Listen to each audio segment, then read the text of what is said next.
Saya nggak lama-lama di sini karena teman-teman pasti datangnya dari jauh dan saya percaya mayoritas orang yang di sini tinggalnya bukan di sekitar sini, betul? Nah, nggak usah ngomong ya, nggak usah jawab. Dari mukanya udah ketahuan ya. Enggak lah ya, ada juga yang kaya juga banyak ya. Rumah di sini mahal nggak? Nggak ada rumah yang mahal, nggak ada mobil yang mahal, bener nggak? Nggak ada barang yang mahal. Yang ada apa? Duit kita yang lagi mepet. Bener nggak? Ya, mahal itu kan relatif, bener nggak? Kalau lagi nggak ada duit, motor 12 juta juga mahal, bener nggak? Tapi kalau lagi ada duit, ya, mobil 1M murah nggak? Murah. Duit di rekening 1T, misal 1T. Mobil 1M murah nggak? Murah. Ya, nah jadi ini salah satu mental kaya, jangan lagi ngomong mahal. Jangan ngomong apa? Jangan ngomong mahal. Kalau kita ngomong mahal itu jadinya mental block. Aku nggak pantas punya itu kemahalan. Hanya boleh ngomong mahal itu kalau misalnya gini. Misal nasi goreng biasa 15.000, dia jual 70.000. Kita mampu beli, tapi emang mahal aja. Bener nggak? Ya, kita mampu beli 70.000 mah ada duit. Cuma kalau nasi goreng 70.000 kemahalan. Nah barulah itu kita anggapnya itu mahal. Tapi untuk hal-hal yang lain nggak usah ngomong mahal. Ya, jadi itu namanya salah satu mental kaya. Jadi mental kaya itu pantang ngomong apa? Pantang ngomong mahal. Saya pernah pergi sebuah tempat ya, ditemani sama guide-nya, dia bilang, Mas Ipo di sini hotelnya, ada satu hotel di situ harganya semalam 60 juta. Hati saya mau teriak tuh, wih mahalnya. Saya tahan ya, motivator, malu ngomong gitu ya. Nah, diam aja saya ya. Nah, saya bilang ya untuk hal-hal seperti itu saya bilang ya Allah ya mudah-mudahan tahun depan barang itu murah bagiku, betul nggak? Jadi doa, jadi sugesti dan baik sangka sama Allah bahwa Allah maha mengayakan, mampu ya memampukan kita untuk beli apapun, benar nggak? Ya, jadi hindari kata mahal seperti itu. Itu mental kaya satu. Kedua adalah apa? Kalau mental kaya itu pantang minta-minta, ya. Minta dong, gratis dong, waduh itu saraf malunya udah putus atau gimana itu. Kalau kita minta-minta, apa yang kita minta belum tentu dapat. Harga diri pasti hilang, pasti sudah itu. Oh tapi kan kalau dikasih gratis gak masalah Pak, dikasih gratis gak masalah. Bener gak? Nabi itu sering dikasih baju ya, dikasih juga, ghanimah juga dikasih ke Nabi. Jadi kalau dikasih terima, kalau gak dikasih jangan minta-minta. Bener ya? Saya waktu kuliah dulu susah makan, 2 hari kita nggak makan, ya sempat 2 hari nggak makan. Sama seorang profesor di sana, dia baiknya luar biasa. Saya dikasih duit sama dia, saya nggak mau. Saya bilang sama dia, Prof, saya mau terima duit ini kalau saya kerja, ya. Jadi saya mengerjakan sesuatu, Prof bayar, saya terima. Tapi kalau Prof kasih gitu aja, saya nggak mau. Dia bersikeras juga, ya, sikeras.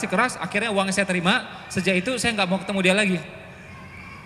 Ya tetap kita silaturahim, tapi kalau ketemu person gitu saya nggak mau, karena kalau ketemu pasti dikasih duit, saya nggak mau, ya. Nah jadi kita tuh itu beneran, ya itu cara pikir orang kaya, ya. Jadi mentalnya bukan gratisan, dikasih gratis terima. Saya di rumah barang-barang banyak tuh dikasih, ada kasih figura, kemarin dikasih jam, ya. Ada juga berapa minggu yang lalu bahkan mobil yang dikasih mobil, terima, ya. Nah tapi jangan mulut ini ngomong minta dong, gratis dong, traktir dong, itu mental miskin. Jadi beda cara pikirnya, ya. Jadi bagaimana barang itu nyampe di rumah kita, bagaimana uang itu masuk rekening kita, ya. Itu sama masuknya, tapi mentalnya, sikapnya beda, pemaknaannya beda. Paham ya? Siapa yang pernah ikut seminar saya? Oke, yang belum sama sekali? Nah, hari ini baru dapat hidayah ya. Nah, nggak apa-apa. Nah, jadi saya pengen teman-teman mencapai impiannya, nggak masalah, kuat, kaya nggak masalah. Kaya masalah nggak?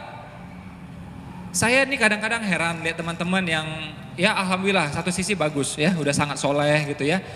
Kaya tuh nggak penting Mas Ipo, ya. Yang penting itu tauhid, iman kuat, kaya hati, kaya iman, betul nggak? Jangankan saya, anak TK Khalifah juga tahu tuh jawabannya, ya. Nomor 1 kaya iman, kaya tauhid, ya, kuat iman. Ya, itu udah jelas, itu mutlak. Dia bilang lagi, karena sebenarnya kalau kita kuat imannya, pertolongan Allah bisa datang dari mana aja. Jadi nggak perlu kaya. Tahu-tahu nanti bantuan datang dari Timur Tengah, tato bantuan datang dari Qatar, tato datang bantuan dari orang kaya yang insaf misalnya, tato kebangun tuh pesantrennya. Nah ini kan cara pikirnya menurut saya belum sempurna. Kenapa nggak dia yang berpikir, ya dia yang bisa membiayai, benar nggak? Dia dong yang membiayai, kenapa yang mikirin dari orangnya? Ya, jadi nothing's wrong with kaya, ya nggak ada yang salah dengan konsep kaya sebenarnya. Tapi meskipun kan agama mengajarkan kita untuk zuhud, untuk apa lagi? Sederhana, untuk apa lagi? Untuk qanaah, ya. Apa itu qanaah? Merasa cukup, itu qanaah, ya. Benar nggak itu?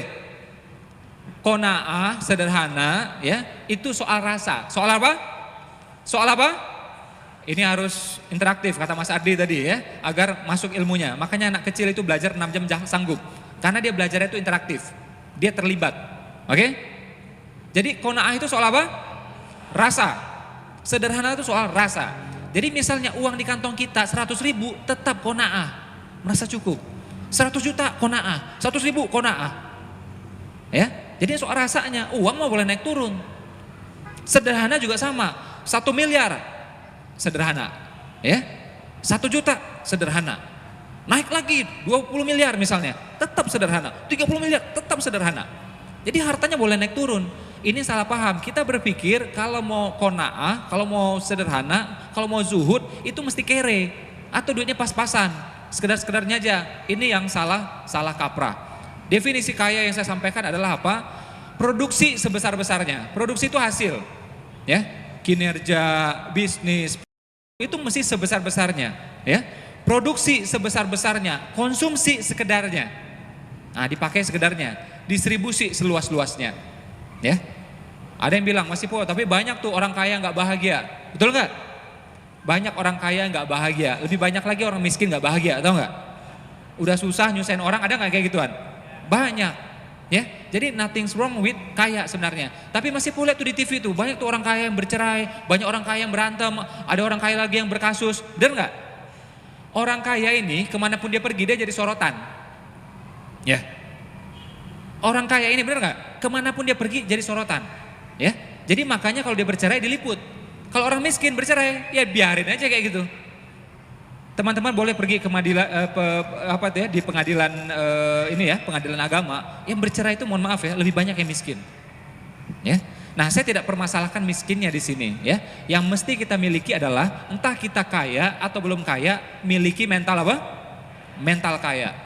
Dan Islam itu sungguh-sungguh terhadap konsep kekayaan. Ya. Kenapa? Ada perintah untuk apa? Haji, umroh, akikah, kurban, zakat, sedekah. Itu sulit kita lakukan kalau kitanya miskin. Benar nggak? Ya. Jadi kita walaupun miskin mesti punya cita-cita untuk lebih baik ekonominya. Kan yang penting bahagia Mas Ipo. Oke, miskin bisa bahagia. Tadi saya diwawancara sama majalah, saya bilang miskin pun bisa bahagia kok. Tapi kalau kita miskin sulit membahagiakan orang lain. Benar nggak? Orang miskin bisa umroh nggak? Bisa, tapi nggak bisa mengumrohkan orang. Orang miskin bisa sekolah nggak? Bisa, tapi tidak bisa bangun sekolahnya. Itu bedanya. Ya. Tapi Mas Ipo banyak orang kaya yang sombong tuh. Ada nggak?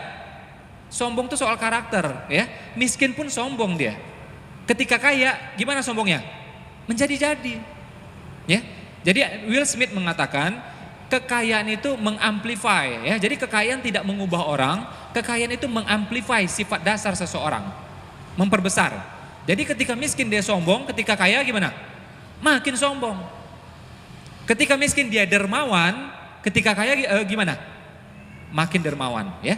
Jadi kurang lebih seperti itu. Sama juga ya. Wah, buktinya begitu kaya akhirnya kawin lagi Mas Epo. Ya sama aja. Waktu miskin juga pengen sebenarnya. Cuma nggak bisa aja. Ya, ini muka-mukanya nih kelihatannya ya. Nah, ketawa-ketawa itu ya. Jadi kekayaan itu sebenarnya netral dia. Nah, kalau kita memberi makna kaya ini jahat, sulit kayaknya. Seperti mental block. Ya. Sama kayak tikus. Tikus bagi saya dijelasin seperti apapun saya nggak akan mau dekat sama dia. Walaupun dikasih tahu ini satu family dengan hamster, tetap saya nggak mau dekat sama dia. Oh ya? Nah itu udah mental block bagi saya terhadap tikus. Jadi tikus jorok, tikus kotor. Saya tidak akan mau dekat sama dia. Apapun penjelasannya. Ya, oh ini udah dimandiin, udah dibersihin, ya udah wudhu, tetap aja saya nggak mau. Ya, satu family dengan hamster, satu family dengan kelinci misalnya, satu genus, tetap saya nggak akan mau. Ya, nah ini mental block bagi saya. Nggak akan mungkin saya mau dekat sama dia. Nah kalau di kepala kita masih ada makna bahwa harta itu kotor, kekayaan tidak akan bisa diperoleh kecuali kita menjadi sombong, culas, ya, kita nggak akan bakal kaya karena akan ditolak lagi oleh bawah sadar kita. Ya, nah ini mesti dibenerin ya.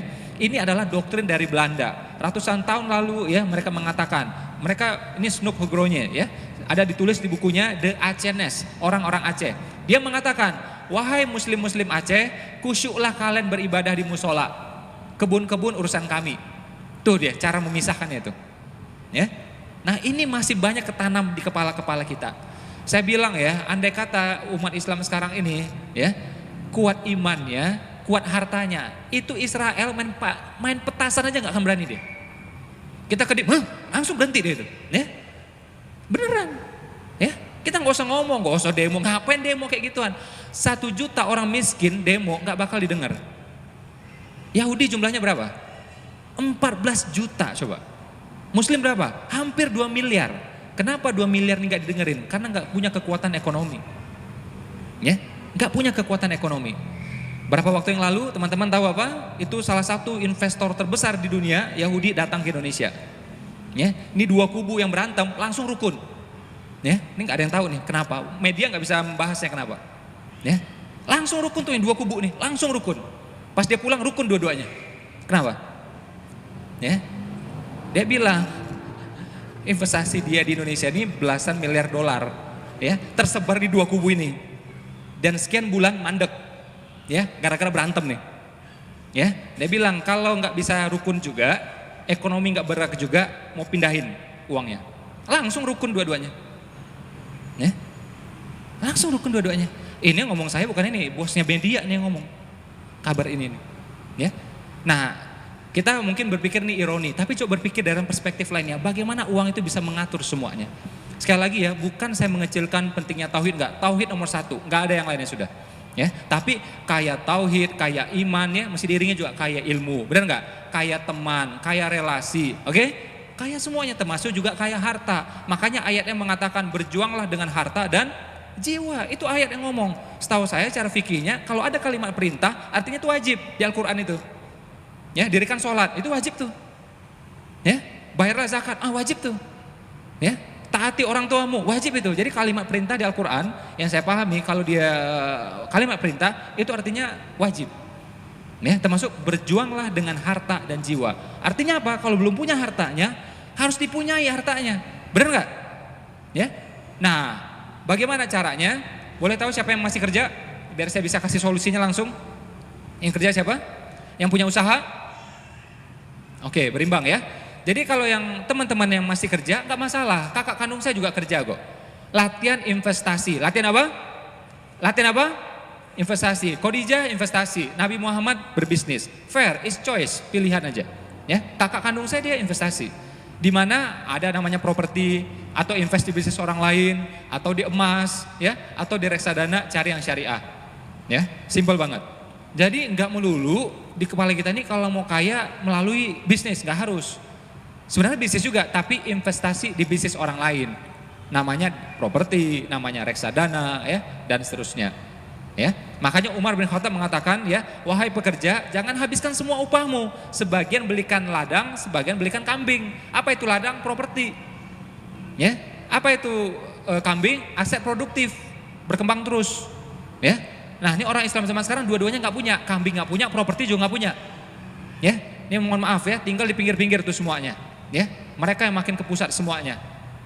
Salahkah mereka? Nggak salah. Allah izinkan persaingan bebas kok. Kita dikit-dikit ngomong konspirasi Wahyudi, apa ini ngomongnya, capek saya dengar kayak gituan itu. Cobalah berpikir ya, Belanda misal mau nyerang Indonesia, terserah dia mau pakai meriam, mau pakai celurit atau pakai nuklir, benar nggak? Kita nggak bisa ngatur dia. Oh curang-curang pakai celurit, nggak bisa kayak gitu, terserah dia. Jadi kalau dia mau bikin konspirasi pun ya urusannya dia. Yang kita bisa lakukan adalah apa? Kitanya. Makanya guru saya mengatakan coba pikirkan baik-baik ya, mana yang lebih hebat? Konspirasi politik mereka, konspirasi ekonomi mereka, atau apa-apa yang diwariskan Allah